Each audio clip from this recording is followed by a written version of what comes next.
घर या दुकान के सामने से जब कोई मैयत गुजरती है तो सब एहतरामन खड़े हो जाते हैं, लेकिन अफसोस के साथ उस वक़्त कोई खड़ा नहीं होता जब उस इंसान को हमारी ज़रूरत होती है।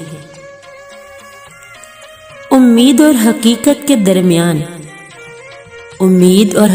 के दरमियान तवाज़ुन रखने वाला शख्स कभी गमगीन नहीं होता। मैंने लोगों के बुलंद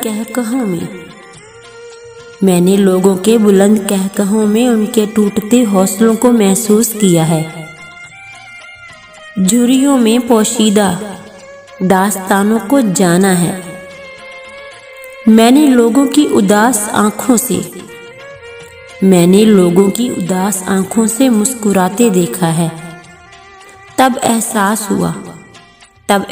हुआ हम सब हादसों का शिकार हैं। सब पर अपनी अपनी एक कयामत होती है जिसे कोई नहीं जानता।